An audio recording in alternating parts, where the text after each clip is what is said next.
Hello everyone and welcome back to Beatles channel. Lovely to have you here. Thanks for joining me for this video and I hope you're all doing well. Now before I get started on today's video, I just wanted to say a really heartfelt thank you to everybody who subscribes to this channel. Last week we hit the magic milestone of 2,000 subscribers, which is absolutely fantastic. Really happy about that and really appreciate you all being here and being part of my channel. This channel would be nothing without you.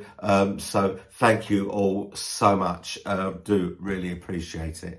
Okay, now talking of subscribers, I did have a couple of subscribers ask me to do a video on the Beatles mono box sets, so that is what I'm going to do now. It's going to be a two-part video. The second part, I'm going to be looking at the 2014 LP mono box set, which is obviously a much sought after item by Beatles fans. It's been out of print for many years now and very difficult to find, and if you do find one, they are very expensive to buy. They are around £2,000 to buy one these days, and that is way too much money. But I am going to show you the entire box set. I'll show you every LP and I will show you the book that comes with it, and you'll see every single page of the book. And I can tell you, out of all the Beatles box sets that we've had so far, the book that you get in the mono box set, I think, is far and away the best book that we've had so far. So please stay tuned to the channel for that. That video will be dropping next week. But in today's video, we're going to look at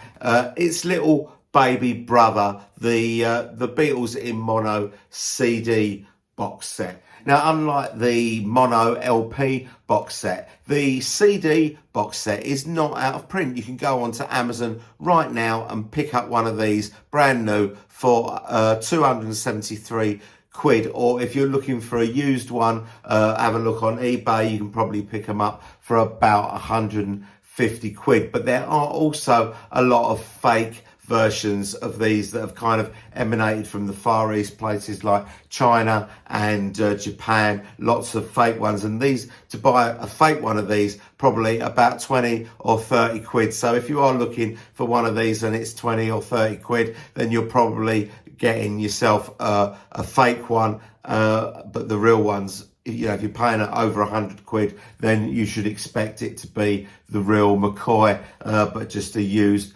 version. Now, my mate Beatle Dave, who's got a channel, Beatle Dave from Derbyshire, he's got a great channel, and he recently did a video on a fake one of these. He bought a fake one of these. Now, he wasn't conned or anything like this. He bought it off eBay.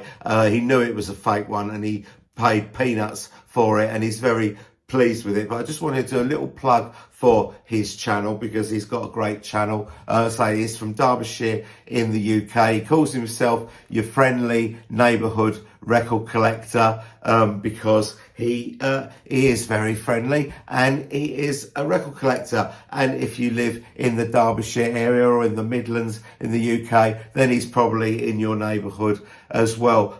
Dave's a great bloke. Please check out his channel. He shows lots of records that he buys, a lot of which you won't have seen before, so please check out Dave's channel. I'll put a link down in the description. Now, as I say, a few weeks ago, Dave did a video on a fake version of this, but he wanted to know what the differences were between a real one and a fake one. So during this video, I'm going to try and point out some of the well-known telltale signs that you get with the fake ones, how you can tell the difference whether you've got a fake one or a real one.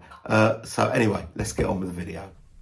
So the Beatles in mono CD box set came out on the 9th of September 2009, the 9th of the 9th, 09. But if you were a Beatles fan, and unless you had money to burn, you had a bit of a dilemma, a decision to make, because also on the 9th of the 9th, 09, the stereo remastered box set came out. Now for me, someone who had been brought up on the stereo albums, discovered the Beatles in 1976. All the albums that I bought back in the 70s were all the stereo albums. You didn't really see a mono album. So for me, it was the stereo box set that I went for. It was a no-brainer for me because this contained all the albums plus the past masters, whereas the mono box set only included the mono albums. There was no Yellow Submarine, no Abbey Road, no Let It Be included in this because they were never issued in mono. So a no-brainer for me. It was only sort of a couple of years later that I decided that I wanted to get the mono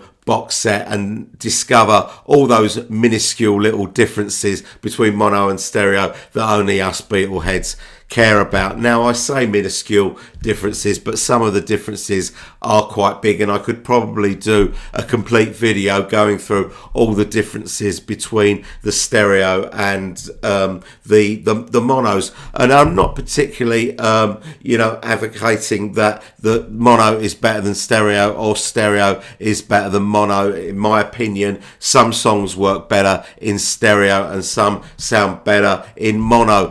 Certainly the first 4 albums are probably much better in mono because of the stereo separation. But as more sophisticated the Beatles became in their recording techniques, the more value the stereos had. They sounded better in stereo, and there's a lot of blowing smoke up the arses of the mono mixes spoken in Beatles land, like things like well, you've got to have the Beatles in mono because that is how they wanted you to hear them. They were involved in the mixing of the mono mixes, but they weren't involved in the stereo, which isn't true. The Beatles didn't get involved in the mixing of Please Please Me or With the Beatles or any of that. It was only really when they started to care about sound and new sound, when they started doing things like Sgt. Pepper, that they got involved in the mixing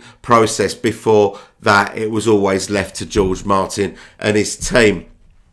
And another thing that people say, well, the Beatles in mono is much more punchy than the stereo, but no one really knows what punchy means. What does punchy mean? To me, it means the guitars have got more attack and the bass is thumping and the drums are thumping, but none of those things happen on the mono mixes, not the early mono mixes anyway, because they had to they were catering for equipment with one small sort of tinny speaker, and they had to dial down the bass because they didn't want people that had poor equipment, they didn't want their styluses jumping with the vibration of the bass. And the drums are buried deep in the mix as well, whereas in the stereo, because you've got that separation, you've got kind of the music on one side and the vocals on the other, you can hear the drums really loudly and you can hear the bass guitar as well. And if you sit in the middle,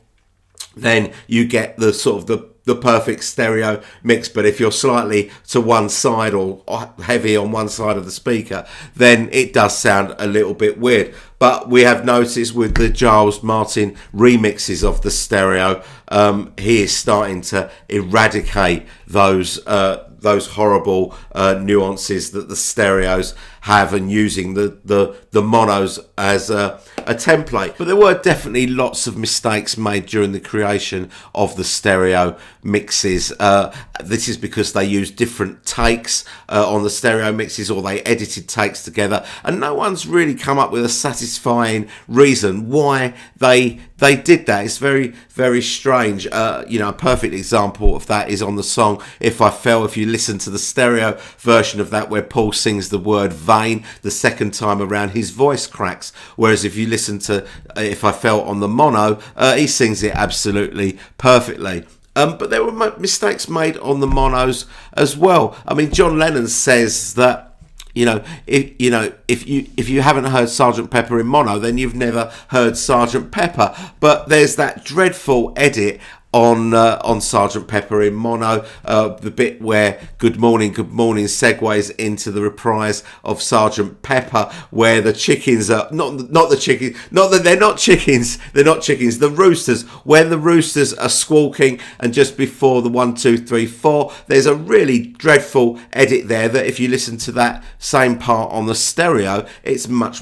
smoother. The transition is much smoother. And of course the biggest faux pas on the monos is on Helter Skelter from the White Album, where we lose a whole minute on the mono version of it, which includes the I got blisters on my fingers. So who wants that? So there's definitely there's a little bit of the Emperor's New Clothes about the mono mixes. I think someone says, you know, I'm Camp Mono, then someone else says, I'm Camp Mono, I'm Camp Mono, I'm Camp Mono, and before you know it, everyone is singing the praises of the monos at the detriment of the stereos, and the real truth is maybe somewhere in the middle there. But the things I was talking about earlier in the video about this box set, things that they did in the 60s, like dialing down the bass, those things have been sweetened in this version of the mono mixes. The bass is coming through loud and clear, and the drums are much louder as well. As I say, I could do a whole video about the differences between the monos and the stereos, and maybe I will do that, but that's not the purpose of this video. So let's go and have a look what's in the box.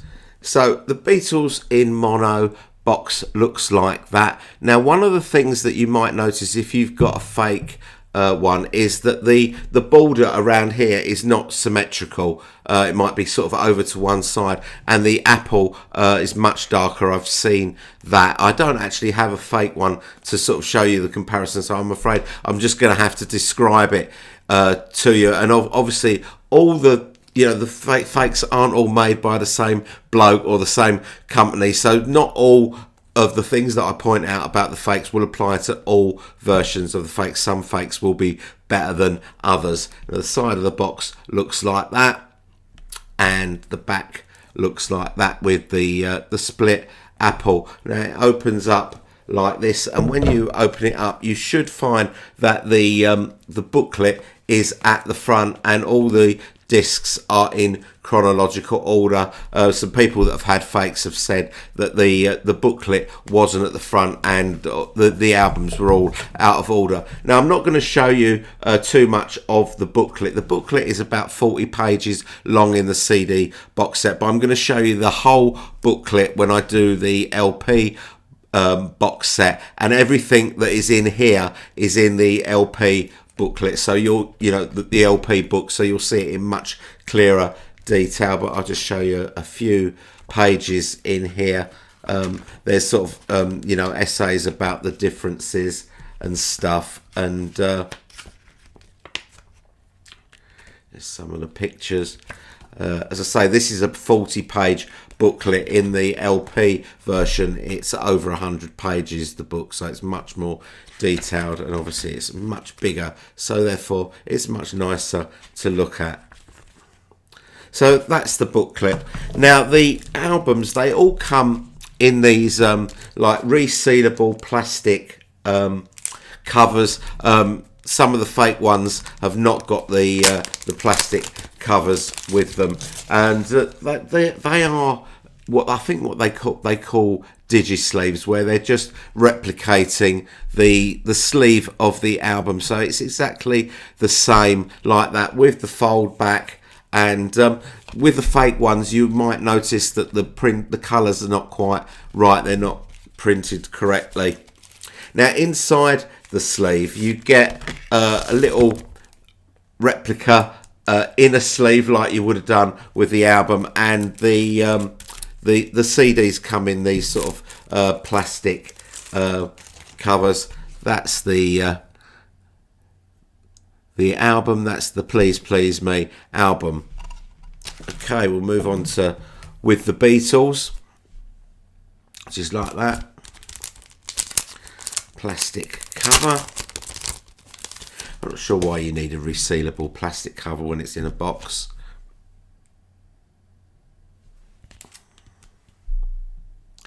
The album just like the LP, and the album in the these little protective covers, and the disc looks like that. Okay, next up is Hard Day's Night.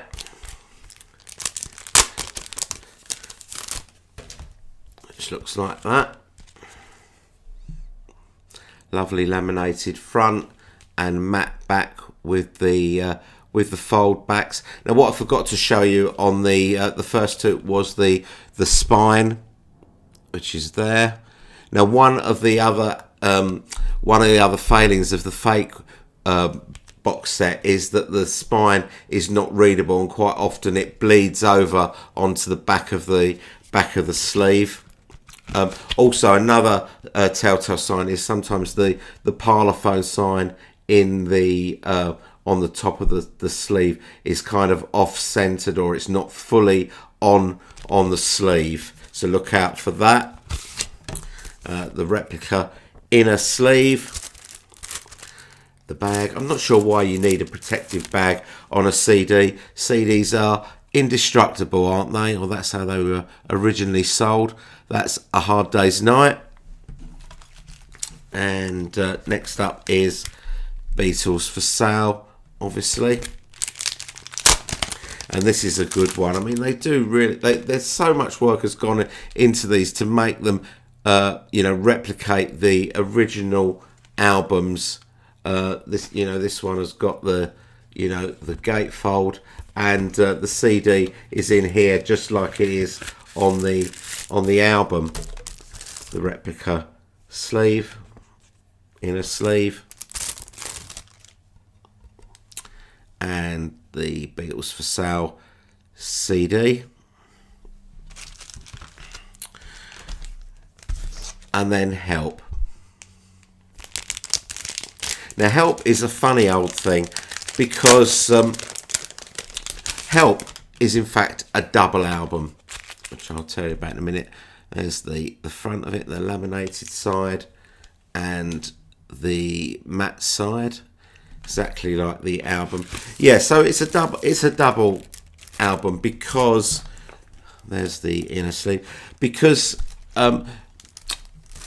it contains the original stereo mix of Help from 1965, and Rubber Soul is the same. Now, when they did the CD, the original CD issue in 1987, George Martin was so disappointed by the stereo mix done back in 1965 that he remixed Help and Rubber Soul for that release, the 1987 release. But here they've included the original 1965 tagged on, so you hear Help in mono, and then it goes on to Help, the whole Help album again, but with the original 1965 mix. But I just find it really odd that they've put the original stereo mix on the mono CD. Seems bizarre. It should really be on the stereo Help, shouldn't it?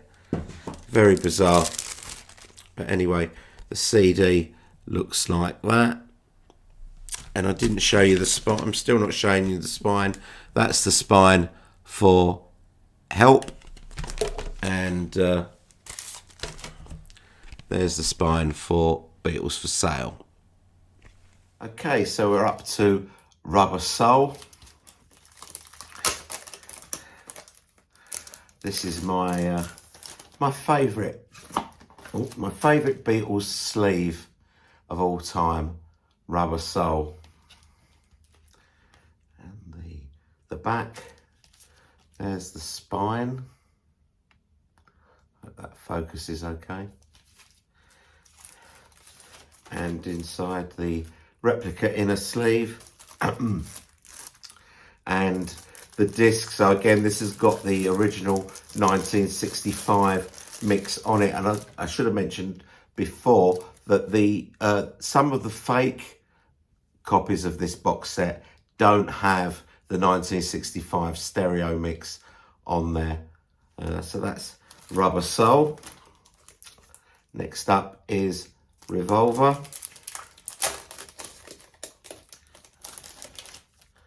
Another brilliant sleeve, the laminated side and the matte side.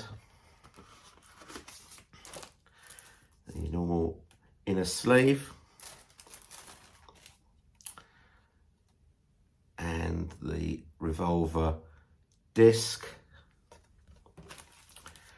and there's the spine for revolver, and then of course Sergeant Pepper's Lonely Hearts Club Band.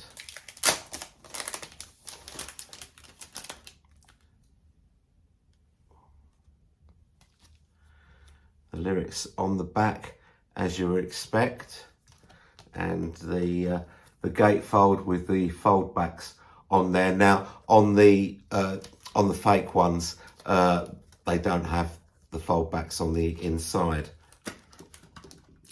And inside the disc, the cutouts, the replica cutouts, and the psychedelic sleeve that you got with the original album back in 1967, and the disc. The spine for Sergeant Pepper.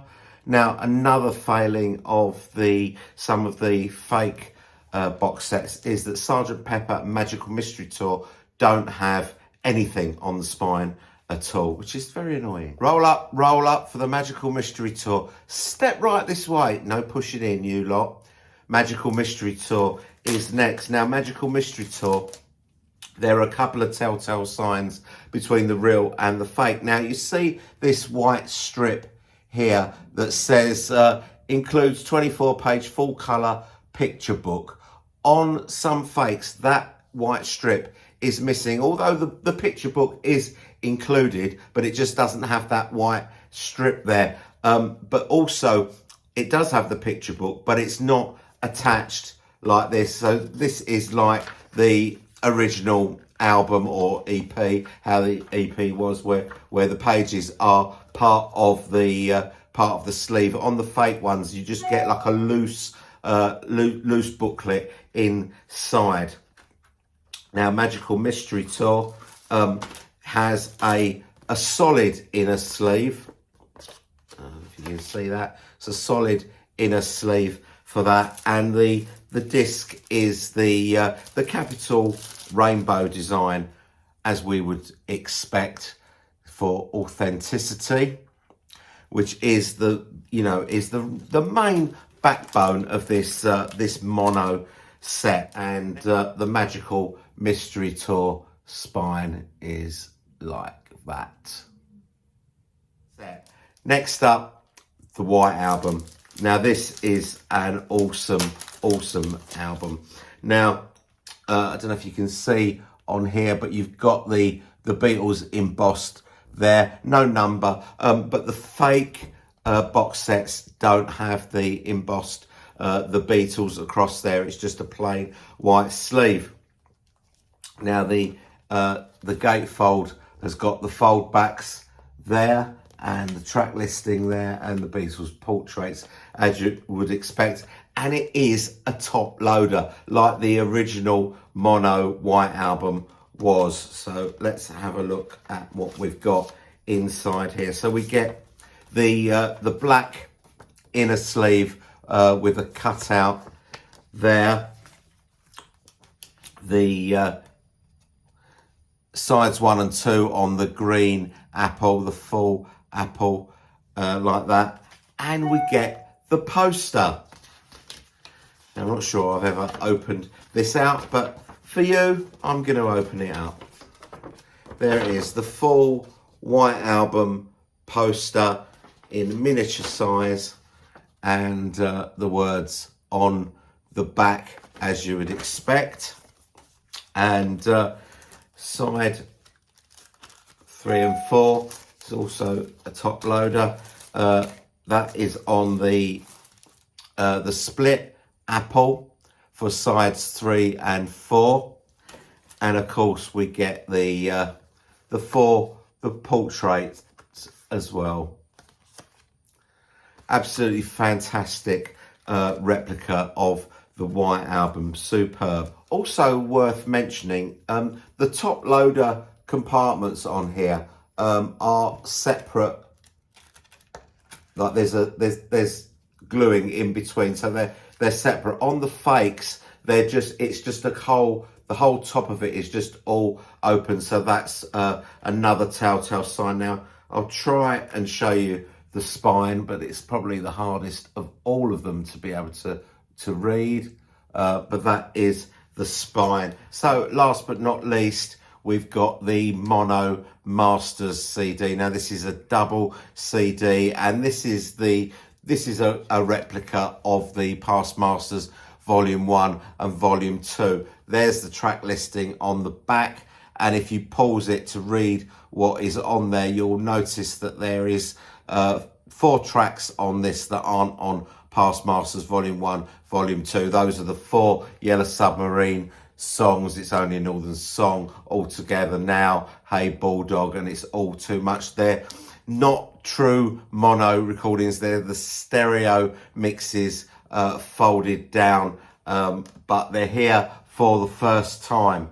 And that is the inner sleeve. Now, there's no replica inner sleeve for these because, of course, they were only issued on CD originally. So the early songs, the CD 1 going up to 1965, looks like that. So no track listing on the actual disc, and disc 2 is very similar, except it's on the Apple. So we've got the later years, the early years, and that is Past Masters, or Mono Masters as it's known in this set. You've seen everything now. That is it. The CD packaging for the Mono Masters is probably the most disappointing thing about the whole of this CD box set. They didn't really make much effort with it. And if you watch part 2 of this video, where I'll be going through the LP box set, the LP mono box set, and you see what they did with the packaging for the Mono Masters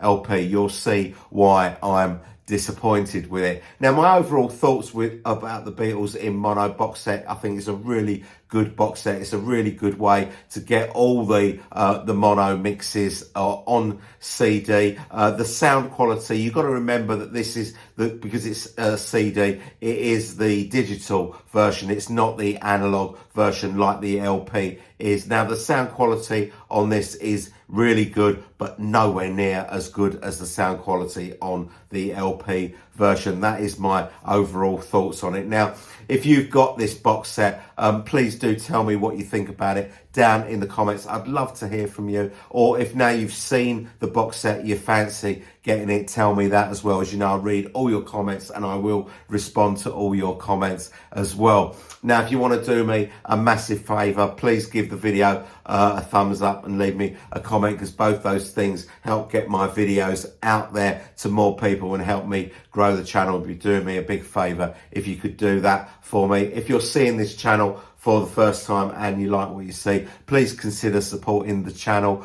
by becoming a subscriber, hitting the notification bell. We'd love to have you on board and hear your input into the videos that are coming. So thank you everyone for watching this video. I hope you've enjoyed it. I will see you all very soon. Thanks again for watching. Bye bye.